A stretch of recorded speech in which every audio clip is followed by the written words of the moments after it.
Shalom e bem-vindos a Via Rapta Israel, uma frase do hebreu que significa amarás a Israel. Esperamos que vocês fiquem conosco porque nosso professor Dr. Baruch vai compartilhar um estudo expositivo da Bíblia. Dr. Baruch é professor titular no Instituto Zera Avraham, com sede em Israel. Ainda que todas as aulas no Instituto são dadas em hebraico, o Dr. Baruch fica feliz em compartilhar este estudo semanal com dublagem em português. Para mais informações sobre nosso trabalho em Israel, visite nosso site amarasaisrael.org.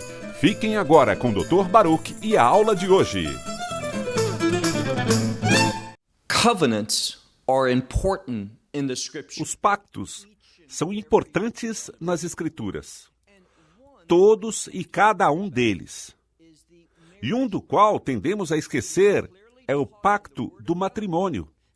Está claramente estabelecido na palavra de Deus que quando se entra numa relação matrimonial, está entrando em um pacto entre um homem, uma mulher e Deus.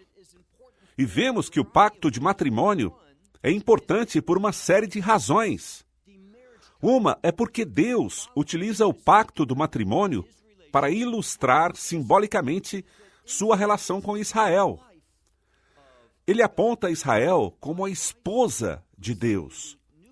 Da mesma forma, vemos no Novo Testamento que o Messias Yeshua, e me refiro a Jesus Cristo, a Escritura diz que ele é o noivo, enquanto que os crentes, seus discípulos, a congregação dos redimidos, a igreja, é a noiva. Muitas vezes na Escritura, tanto no Novo como no Antigo Testamento, vemos o matrimônio ser afirmado de uma forma muito significativa. E, portanto, se somos sensíveis ao Espírito Santo, se queremos ser obedientes ao plano de Deus, a esse matrimônio, devemos reconhecer como um pacto. E devemos entender que nossa relação matrimonial revela verdades com respeito à nossa fé em Deus e ao nosso compromisso com Ele.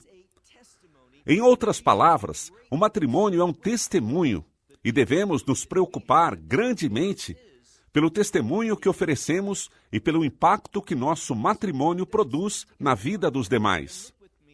Dito isso, pegue sua Bíblia e vem comigo ao livro de Mateus, capítulo 19. Livro de Mateus, capítulo 19. Notem como começa essa parte das Escrituras. Lemos no versículo 1.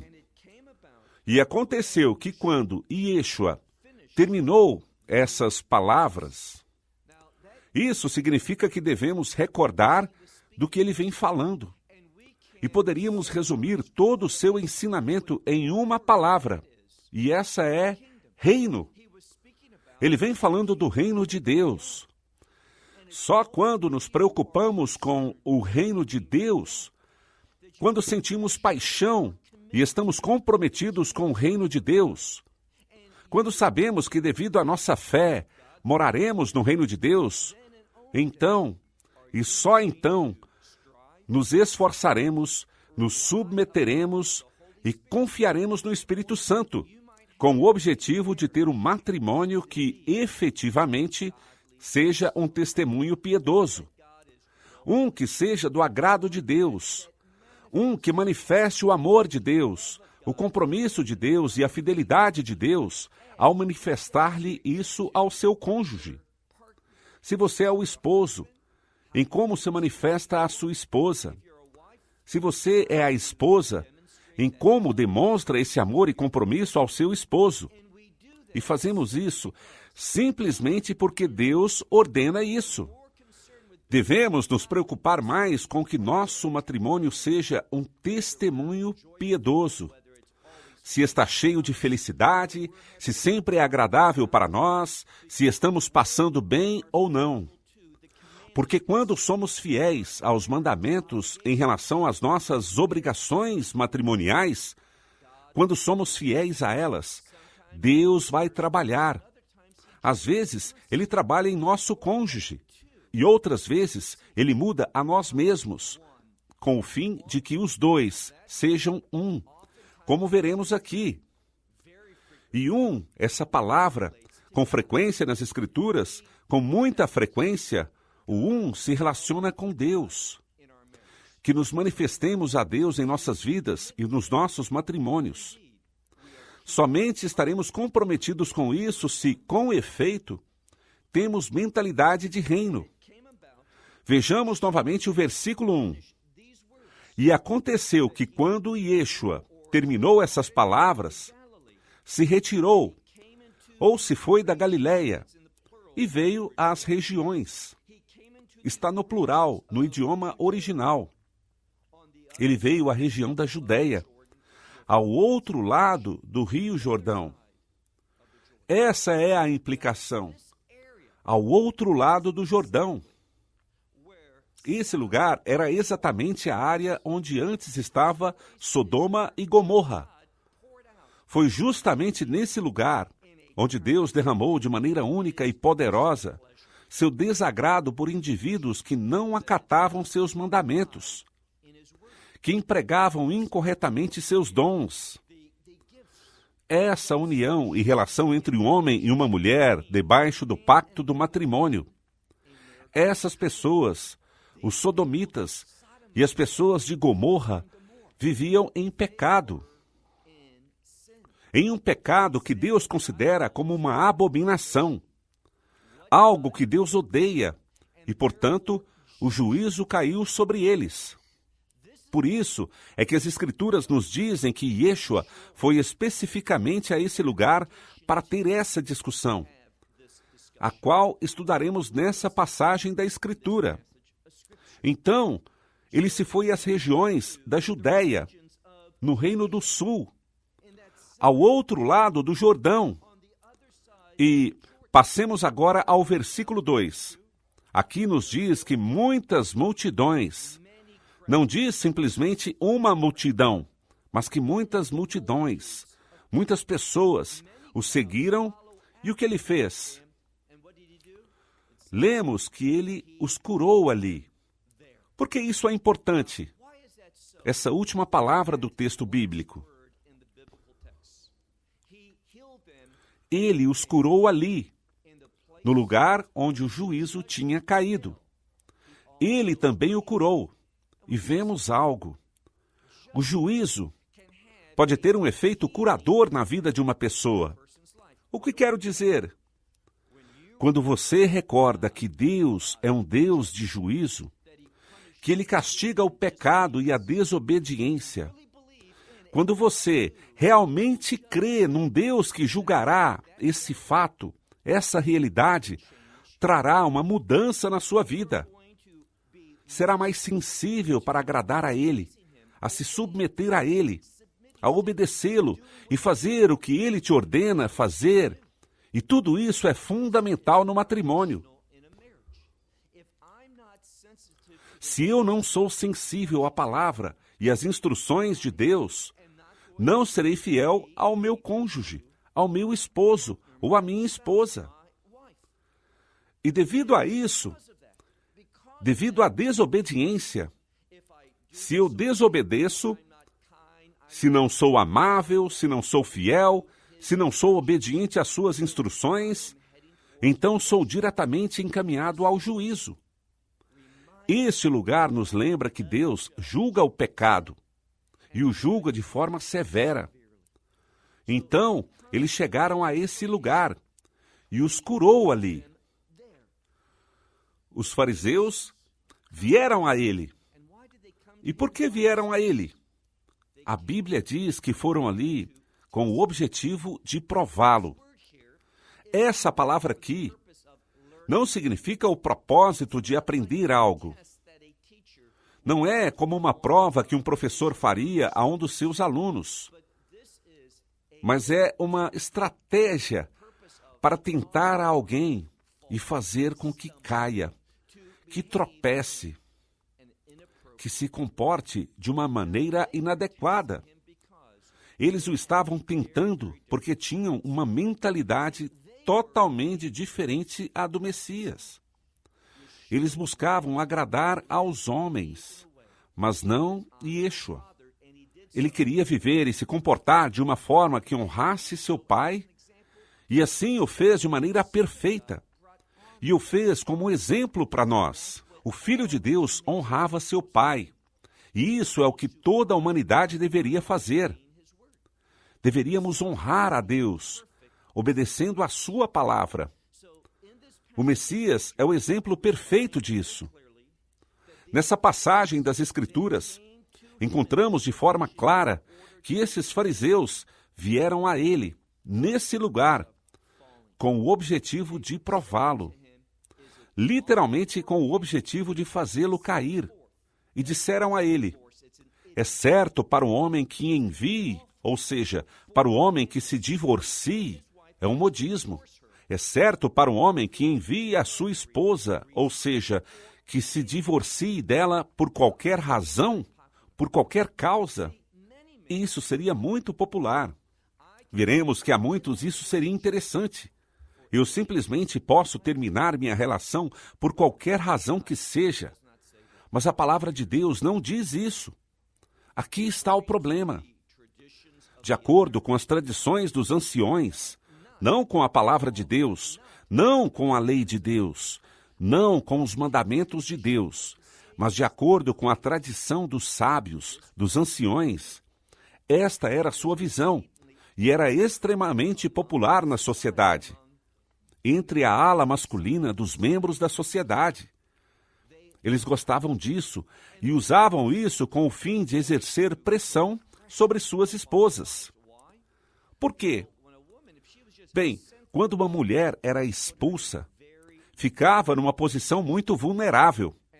E, portanto, essa ameaça era usada para manipular a mulher, a esposa. Isso não é amor. Isso não é doçura. Esse não é o caráter do Messias. Assim, não haja uma pessoa que crê que Deus é um Deus que julga. Porque Deus julgará todo aquele que agir dessa forma, dessa maneira tão cruel. Dentre todas as pessoas, aquele que trata assim a sua esposa, que terrível. Mas isso era muito comum. E preciso te dizer o seguinte: muitas das coisas que são comuns e populares nesses dias, inclusive dentro da congregação local, em muitas denominações, são coisas populares, mas são uma ofensa contra Deus. Ele odeia muitas dessas coisas que comprometem a integridade da sua palavra. Quando vemos essa palavra das Escrituras, eles lhe perguntam, tentando fazer com que, bem seja que esteja de acordo com eles e isso lhes dê suporte, ou bem que não esteja de acordo com eles, e que isso faça com que Yeshua perca popularidade. Aprenda algo. Ao Filho de Deus, a Yeshua Menastrat, jamais se preocupou em ser popular. E a nenhum servo verdadeiro de Deus jamais se preocupará em agradar as pessoas. Não, seu objetivo sempre será honrar a Deus, obedecer a Deus e viver de um modo que agrade a Ele. Notem o que Yeshua diz ao responder, versículo 4. Mas isso significa contrário aos seus desejos. Mas aquele, isso se refere a Yeshua. A maioria das traduções não a incluem, mas é o artigo definitivo se referindo a ele. Então, aquele, ou seja, ele respondeu. Lhes disse, não leram? Ou seja, na Torá. Com muita frequência, vocês não leram. Está se referindo à lei de Moisés. E certamente, o que ele dirá em alguns instantes confirma isso. Ele simplesmente lhes faz uma pergunta. Não leram que... E usa a mesma palavra, aquele. O que a Escritura busca aqui ao usar esse mesmo artigo definitivo grego, que se refere primeiro a Yeshua e logo a Deus Pai, que pretende fazer? Pretende demonstrar unidade, que os dois eram um. Um em propósito, um em pensamento. Não havia diferença entre eles. O que o Messias ensinava? Ele ensinava a vontade, o propósito e a verdade do seu Pai Celestial. Então diz, não leram que aquele que criou, no princípio, varão e varoa, ele os criou? É exatamente o que diz no livro de Gênesis. Quando Deus criou Adão, o primeiro homem, diz que ele criou Adão, varão e varoa. O propósito era demonstrar exatamente o que veremos. E é essa unidade que ocorre entre um homem e uma mulher. A comunidade. A cultura na qual vivemos hoje é tão confusa, tão rebelde, é uma afronta. É uma abominação que países como os Estados Unidos, que eles aprovem o matrimônio entre pessoas do mesmo sexo.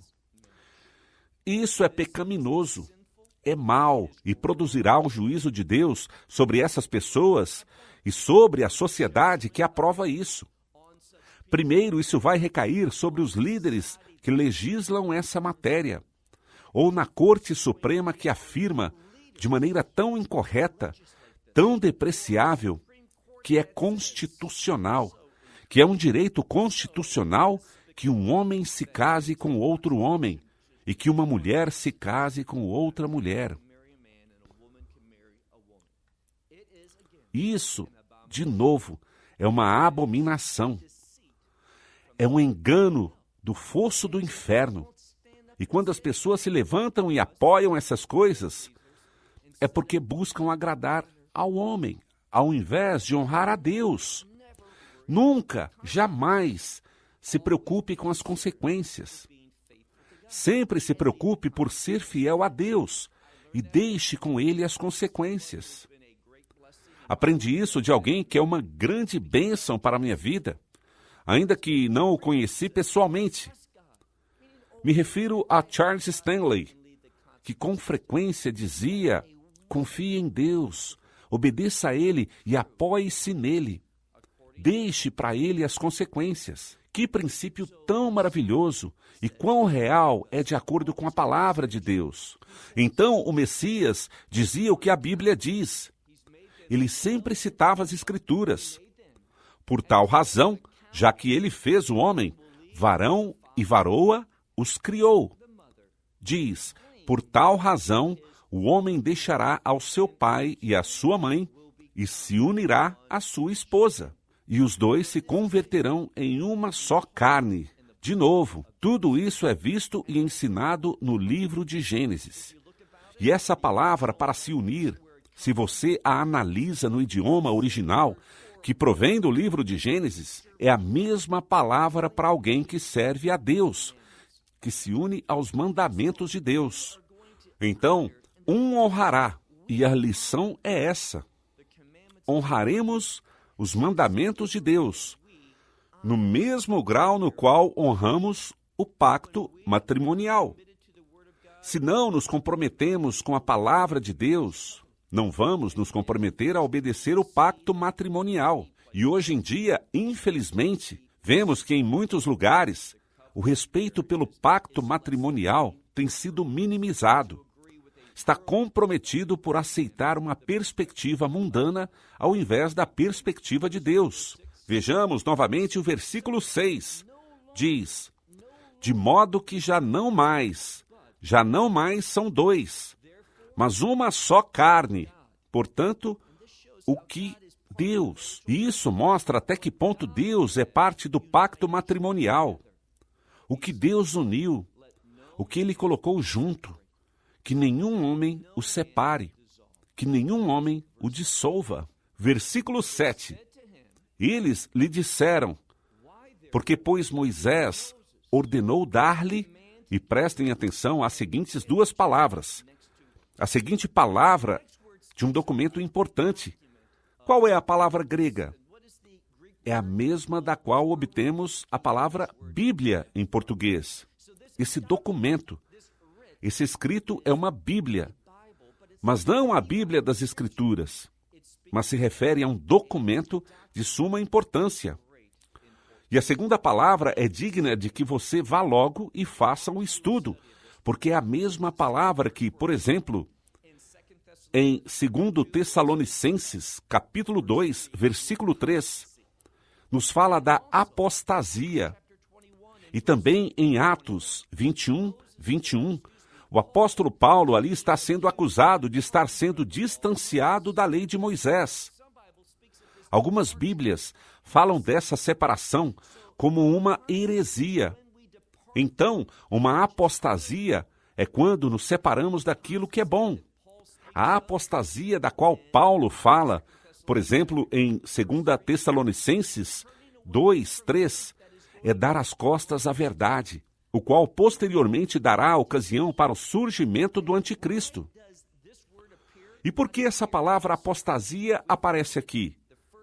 Não só aqui, mas também a encontramos primeiramente no Novo Testamento, no livro de Mateus 5:31, onde é usada da mesma forma, falando sobre um certificado, um documento de divórcio. E por que é usada ali? Porque tanto aqui, no nosso versículo, como em Mateus 5:31, nos fala de algo, de que o divórcio é se separar daquilo que não é bom, daquilo que é bom. Ouça com cuidado o que Yeshua, Jesus de Nazaré, teu Senhor e Salvador, Deus conosco, o que ele diz sobre esse tema tão importante. Lemos, eles perguntam, esses fariseus, por que Moisés mandou que se desse à mulher um certificado de divórcio? Literalmente, um documento de apostasia, e lançá-la fora. Versículo 8, lhes respondeu, Moisés, devido à dureza dos seus corações, permitiu que lançassem fora a esposa, ou as suas esposas, ou suas mulheres, mas desde o princípio não era assim. E nessa frase não era assim. O verbo principal é kigonen. O que significa? Nos fala de algo que era verdade no passado, que é verdade no presente, e continua assim no futuro. Isso fala sobre a vontade de Deus, desde o princípio. O que Ele quer e o que deve ser afirmado por nós, mas a dureza do nosso coração não nos permite estar de acordo com Deus. Precisamos nos arrepender, nos converter em uma nova criatura e permitir que a mente de Cristo realize uma grande obra em nós. Versículo 9. Mas lhes digo que qualquer que envie, ou seja, que se divorcie da sua esposa. E escute isso. Exceto pela imoralidade sexual, essa é a única razão. Exceto por imoralidade sexual, e se case com outra, comete adultério. E aquele que se case com a mulher, este também comete adultério.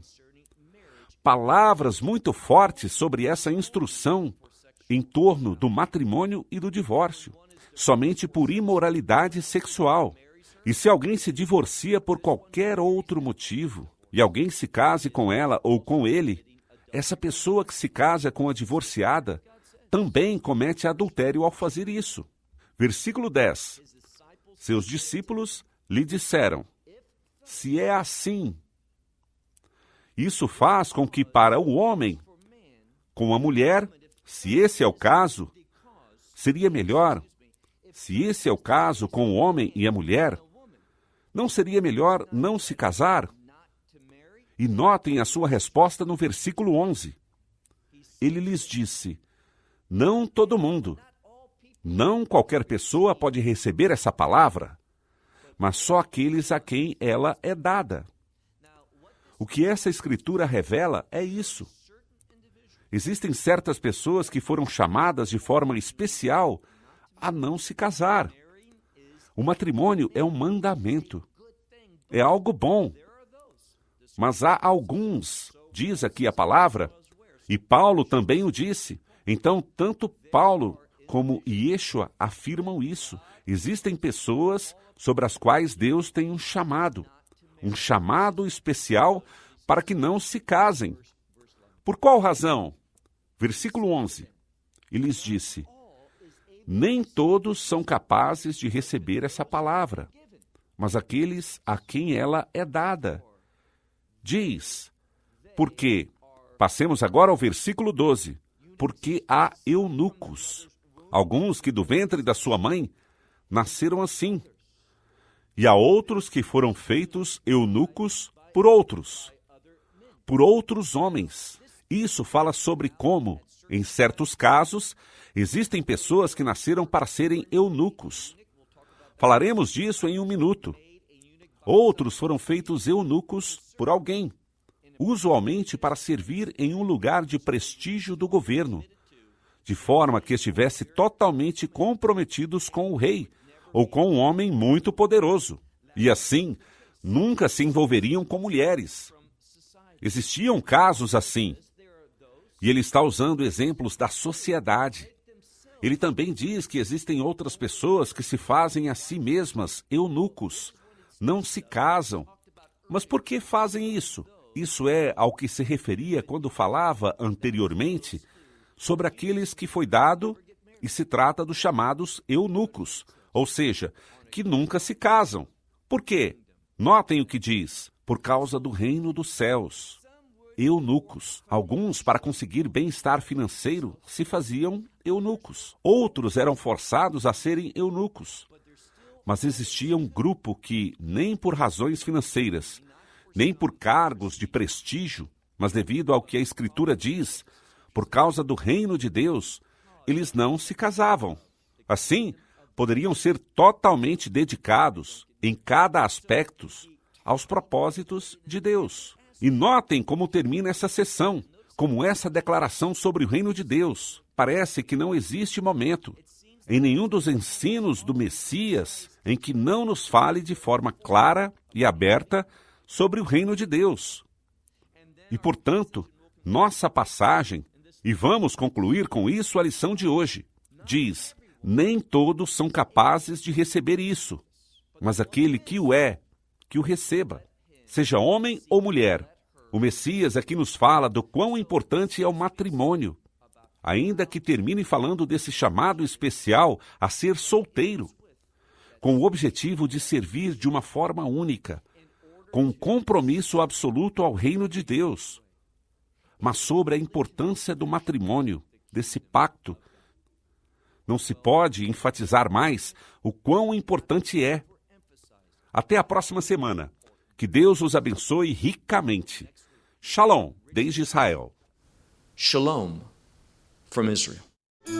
Esperamos que você tenha desfrutado da aula de hoje e que possa compartilhá-la com outros. Te convidamos a participar e nos acompanhar a cada semana, a esta hora e por este canal, em mais um episódio de Amarás a Israel. Para mais informações em português, visite amarasaisrael.org, onde encontrará muitos outros estudos realizados pelo Dr. Baruch. Até a próxima semana. Que Deus, nosso Messias e Yeshua, nosso Senhor Jesus Cristo, te abençoe durante a sua caminhada com Ele. Shalom, desde Israel.